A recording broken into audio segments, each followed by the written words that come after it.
Hello mayam, ay ngasigi video sidi mayam ngasi ay Rath yatra ko kang jingba chattoine Manipuri Basti da ado sasu yam sai ko mayam yam wana loidi loisille chatlage na thorang tawre ado pung ahum di tasile ebe ko do khoi do chaw da chattoine ba ko han ba da khoi do chaw da thung doine do chana kuire ko hairakpa hadi kang jingba gi do la o kang jingba yaw se phazu phayana hai do anga oringai da pisapi ngai da yam khoti yaw gi ba ko de matung da kang jingba se amta yaw ba phangdre to gasidi Guwahati Manipuri Basti da kang jingba lai mayam ngasi ahoba numit ni aduna ngasi kang jingba yaururage dress se sumai sumi jam jam na se challe kamai to ge mayam dress se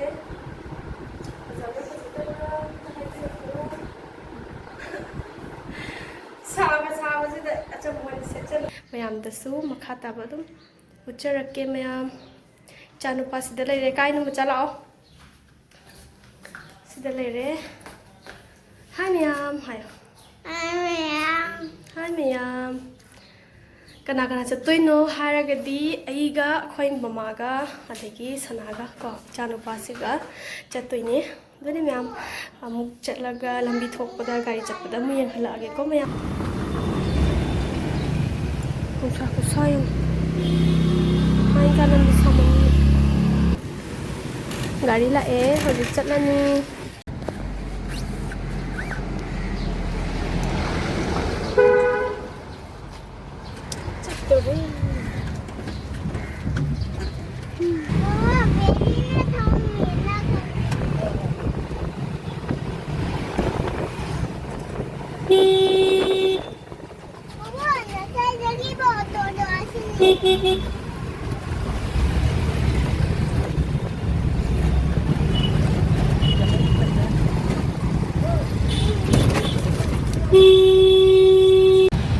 Gari tu orang kerja di sana, hey, putra, nusa sara tu nusi cina, sini pay, AC lang, orang cakap tu nu, itu orang itu cakap,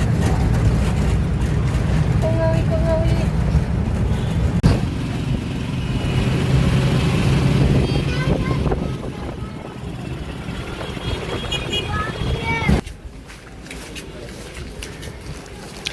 Yaure mayam, yauraga hazik, manung changi. Dale lak se dukan se le. Cut marega. Cut mara swing na. Video capture to ri ai.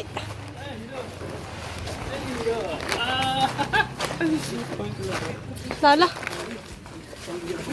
Ingla no je ura ba khoi ya dana sa bana khoi rum dana sa bana sin dang lang ba da ba ing da re se video nam nya khoi da chani mamang chali se la Heiruk pujam ni Heiruk chandre aina thaibong pai mandir jaure mayam Radha Krishna mandir yam chawng lei sidi yam chawng lei ai ba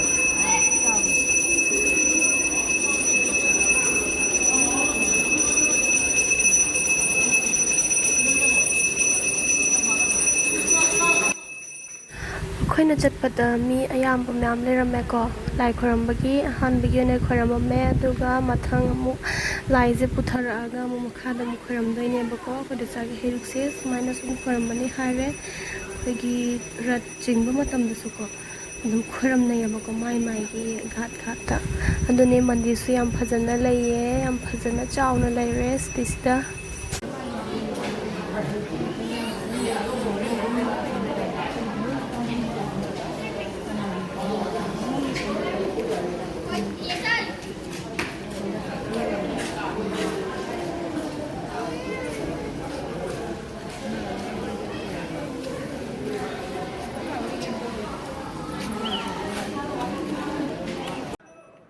Lai puja tawba haukhre ko mayam ado lai se sumaina mathak chida khuramba loiraga makhada amuk putharaga ko makhada haibadi chingna base sigi mafam sida lai thamaga ne adegi magi katning ba Heiruk to du katlaga amuk khuram doine na hai ko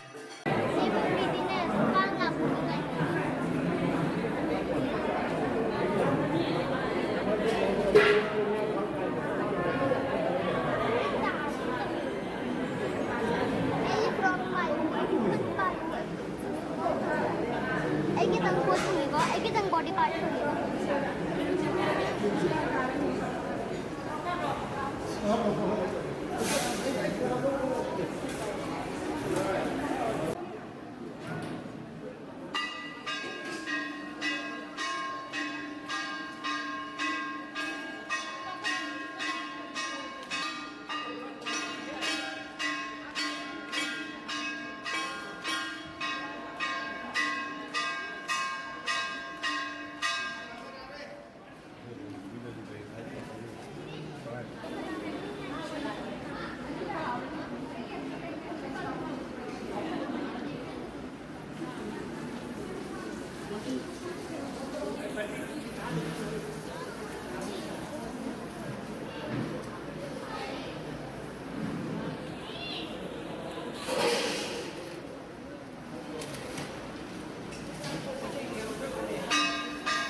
lai se puthar eko sumaina akhigi leiriba miyam seisida katning bo Heiruk adu taraga muksega khoiram hini hai ko khoiram dore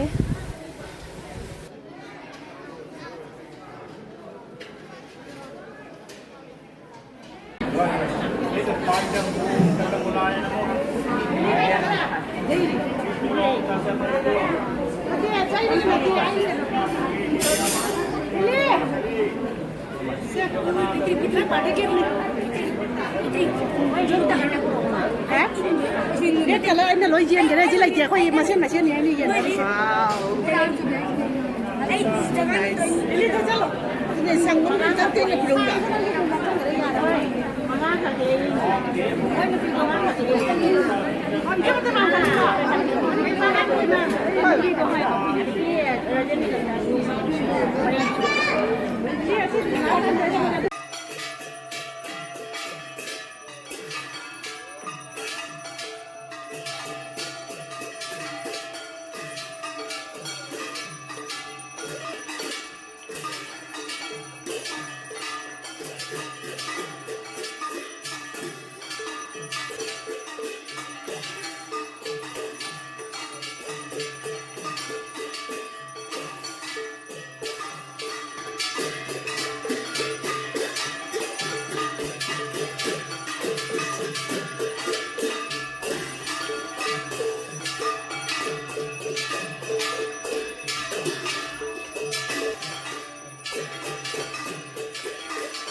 Rath yatra uthanati bolanande bol hari hari bolo.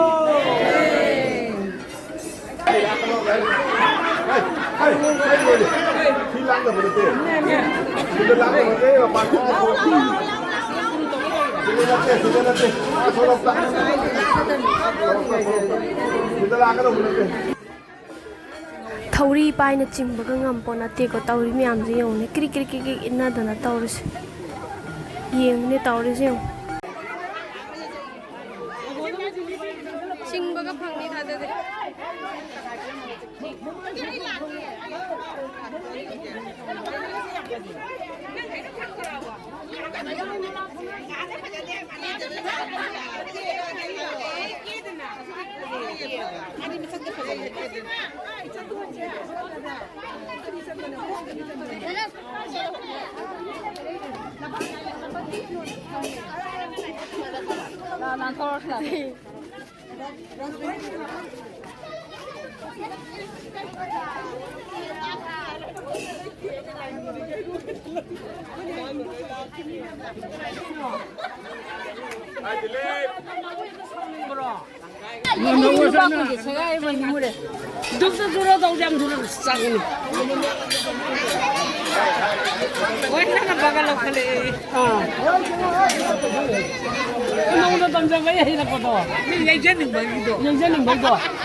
Heiruk laktaisina bu kaino marol lama angang singsina marol lama tawrisi yongne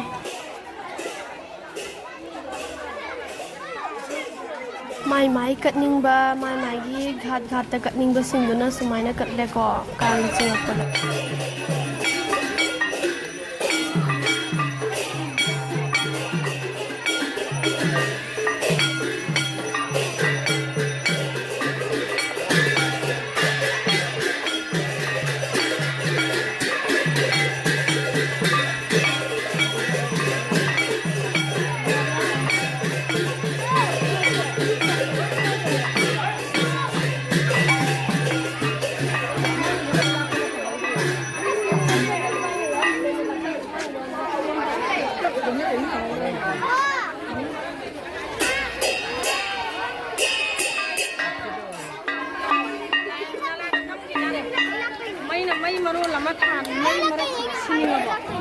Kadai nang anta phangdi lo ke ai na bai kana hai ha season ate na la le duna ni das bai na kitang la ya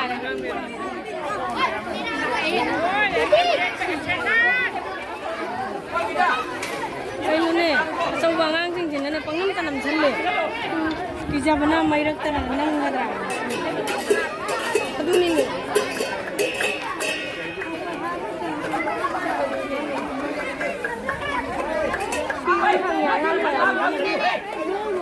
Manggang mga thomjan. Ni lai bu phuram nang de. Hello. Nuk lai. Lai phuram na loi de.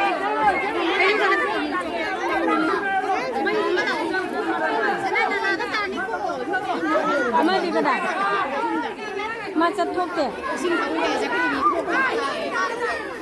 Pi la ba ni. Oh, chai ko san ba ya.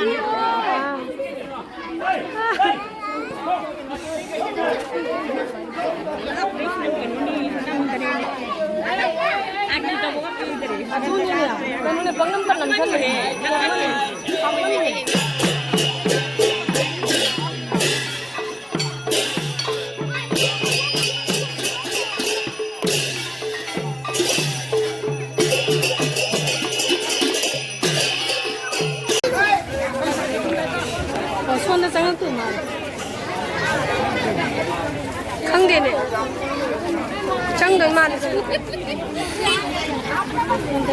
ꯀꯥꯔꯦꯟ wire ꯃꯔꯛꯁꯤꯗꯅꯦ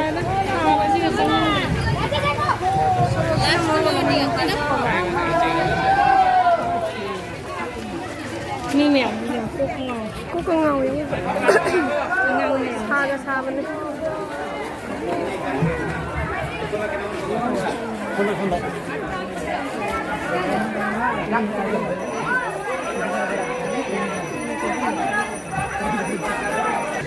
산다수 따살래 더위제 선생님세 선생님세 나무 나마나 남매 나보고 난가 나무 Guwahati cái càng đi riêng phải bận đi thấy cái đi sẽ càng nhằm chào tàu đi ra nó cái video nằm na các cái đời su Heiruk kamu lagi aja kita kan ni lagi se Murah na mung lagi ya mung khara jam na tawa kamu lagi Docha jam bajan nai đi Soi chỉ cái Heiruk lag ko ngamreng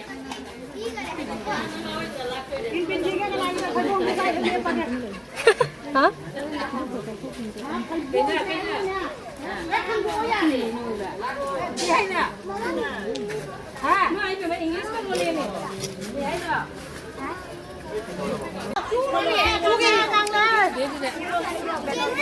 Lên lên.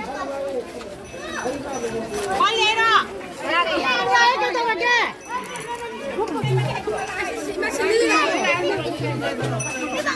Heiruk dia punya ada mo, Heiruk dia punya ada mo. Kang jauh. Rồi thấy bao nhiêu mà vui rồi bò.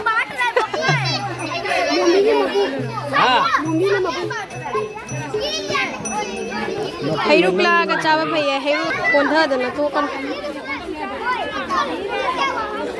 Ngang mang đã xuống chân chân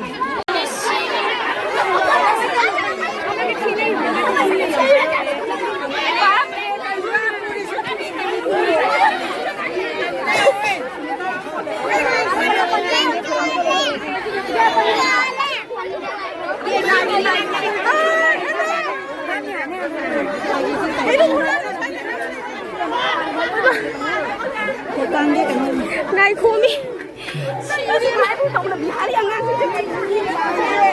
Heiruk kia tắm tôi giàu ăn số trăm tăng đi nhà màu ăn cái tăng giàu đây Heiruk số lâu đây rồi bà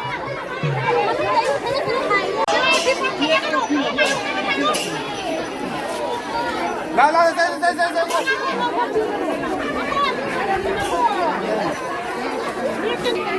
많이 나오다 한 개씩 봐 Heiruk cũng không Heiruk giàu không thế Heiruk cũng không Heiruk cầm một tay giàu chắc lấy này đúng phải đấy nhỉ Nơi cho phải đâu cũng sẵn cái này càng vào nhiều mà ta ai bị tôi nằm không cả ta vậy đi mấy cái bị tôi nằm không cả ta rồi đấy juice to lo thôi mi ji Heiruk lag pot to ni kap to ji si Heiruk lag pot ni se mayam sina khoi doni na Ayam sistem. se lai du sina ma lag pa se lai re aina lag pa kai di phangi no khong de ji je si kai pono sina Nai mango chage, mango ke wo. Heiruk laga phai ai du lag lai mi si gi se de kai no khong de kai pono ju khong de khut ta phang bam pai bam pu tho thora mi ju du phan nam nai atai na do cha na lag lai ni không thì nên si ra với đâm mì là mà nung đã bị tiêu đâm mì hơn ạ hầu đi hầu bẩn ngon lò Nai video to kona na mo khoi hanam pizza ro. cái đi bốn không ấy trong đây sao nào hầu nè hello mayam haji akhoi yum da han bagi tawre han bai ta mak ta khoi thok le e du cha oi digi labo lao khoi ho jipra nung thang oi re bako thenge pung taret makhai kitang hele nai oi re sidu su kang lai hai bor asina mo khoina jum chat ke na thorak padane kang chingi na smai taw lerame moi siga su kang ani thong chingba male ko smaina sorok ta ma su lerame sini mayam ꯏꯃꯥꯏꯕꯤ ꯃꯂꯣꯔꯦ ꯁ꯭ꯋꯥꯏꯁꯤꯗ jam ꯂꯥꯛꯏꯅ ꯂꯩ ꯑꯗꯨꯅꯦ ꯑꯗꯨ ꯁꯤ ꯅꯪ ꯁꯦꯒꯥꯏꯗ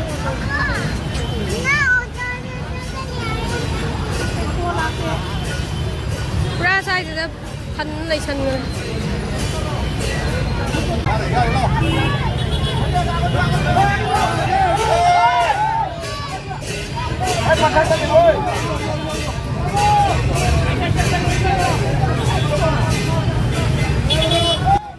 ꯃꯣꯏꯒꯤꯁꯤꯅ ꯁꯨꯃꯥꯏꯅ ꯑꯩꯈꯣꯏꯒꯤ ꯃꯦꯟ ꯔꯣꯗꯇ ꯆꯤꯡꯕꯀꯣ ꯍꯧꯖꯤꯛꯀꯤ ꯑꯩꯈꯣꯏꯅ ꯌꯥꯎꯔꯛꯏꯗꯨꯅ ꯁꯨꯝ ꯃꯅꯨꯡꯒꯤ ꯒꯂꯤꯁꯤꯡꯗꯨ ꯑꯗꯨꯝ ꯆꯤꯡꯕ ꯑꯗꯨꯅꯤ ꯃꯌꯥꯝ ꯑꯗꯣ ꯚꯤꯗꯤꯑꯣꯁꯦ ꯁ꯭ꯋꯥꯏꯁꯤꯗ ꯁꯨꯝ ꯂꯣꯏꯁꯤꯟꯖꯔꯒꯦ ꯃꯌꯥꯝꯅ ꯅꯨꯡꯁꯤꯕꯤꯗꯨꯅ ꯂꯥꯏꯛ ꯁꯤꯌꯔ ꯑꯦꯟ ꯁꯕꯁꯀ꯭ꯔꯥꯏꯕ ꯇꯧꯕꯤꯔꯝꯃꯣ ꯑꯩꯈꯣꯏꯅ ꯊꯣꯛꯄꯗ ꯁꯨꯃꯥꯏꯅ ꯂꯥꯏꯟ ꯂꯦꯡꯉꯒ ꯂꯩꯔꯝꯃꯦꯀꯣ ꯒꯥꯔꯤꯁꯤꯡꯁꯦ ꯅꯨꯡꯕꯨ ꯅꯨꯡꯉꯥꯏꯇꯦ ꯇꯧꯔꯤꯁꯦ ꯊꯦꯡꯛ ꯌꯨ ꯃꯌꯥꯝ ꯃꯊꯪꯒꯤ ꯚꯤꯗꯤꯑꯣ ꯑꯗꯨꯝ ꯊꯦꯡꯅꯔꯁꯦ ꯑꯗꯨꯗꯤ ꯇꯥꯇꯥ ꯕꯥꯏ ꯕꯥꯏ